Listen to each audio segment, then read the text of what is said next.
वाचायचंय. सामान्य ज्ञान.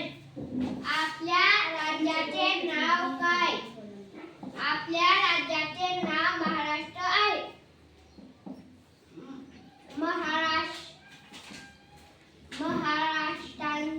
महाराष्ट्राची राजधानी कोणती?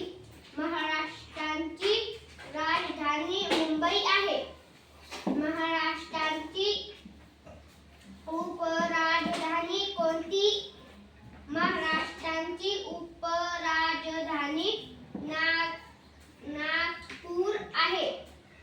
महाराष्ट्राच्या राज्यप्राणी कोणता? महाराष्ट्राचा राज्यप्राणी शेकरू आहे. महाराष्ट्राचे राज्यफूल कोणता? कोणते? महाराष्ट्राचे